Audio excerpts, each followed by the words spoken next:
welcome back to the explainer. Right up front, I want to say something really important. If you find it hard to cry, or if you feel a bit disconnected from your emotions, that absolutely does not mean you're broken. You are not fundamentally flawed in any way.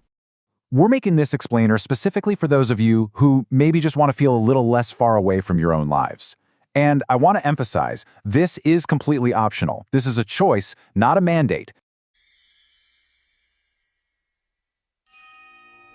Okay, let's dive into this. A lot of times we look at emotional numbness like it's some sort of personality flaw. But in reality, it's just your nervous system deciding that staying guarded was a whole lot safer than being open. It's protection, plain and simple, not a defect. So to start gently shifting that protection, there's actually a 4-step process. But there's a catch here. Almost nobody tries the 3rd step. And you'll see why in a minute. But basically, it's because it doesn't really look like you're fixing anything. Now, before we get to what does work, I need to give you a quick warning. Trying to force yourself to feel something on command, that's going to fail every single time. When you try to force an emotion, you're basically turning an involuntary nervous system response into a task that you can fail at. So you get stressed, and what happens? Your body just guards itself even harder. It completely backfires. Now, what's really interesting about this first part of the process is how gentle it needs to be. We start by just rebuilding a sense of felt safety. And this means starting incredibly small.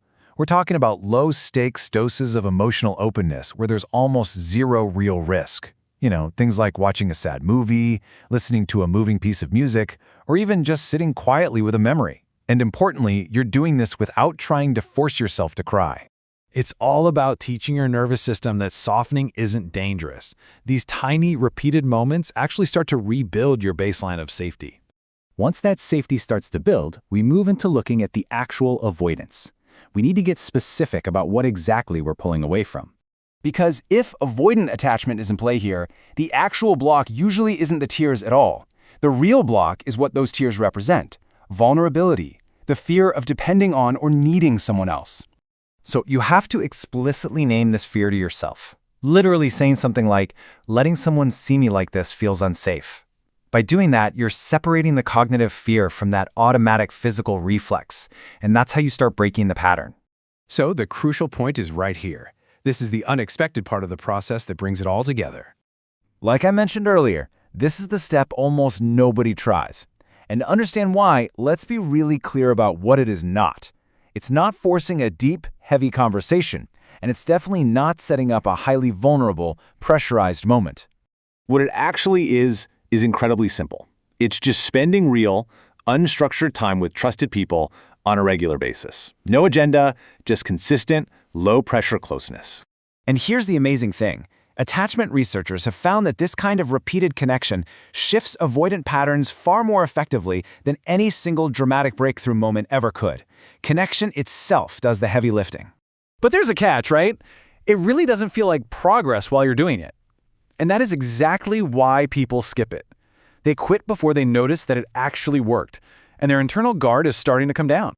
Finally, there's the question of knowing when it's time to bring in some outside support. If you're dealing with specific traumas, or if this is heavily impacting your relationships, reaching out to a therapist, especially one trained in attachment or trauma work, is a huge help. They can move this process along faster and, honestly, a lot safer than trying to do it entirely alone. I want to reassure you, getting support is not a last resort. In fact, for a lot of people, bringing in a professional is the very thing that creates the safe container needed to make those first 3 steps actually work. Let's move to and see how this all builds together. You rebuild safety in small doses, name your avoidance, prioritize that low-pressure connection, and bring in support when you need it. And please remember, this isn't about becoming someone who cries at the drop of a hat. You don't have to change who you are. It's simply about closing that emotional distance, if and only if you want it closed. So, I have a question for you. Which of these 4 steps feels the hardest for you right now? Let me know in the comments below. Honestly, figuring out which step scares you the most is the best way to figure out exactly where you should start. Thanks for joining me for this explainer, and I'll see you next time.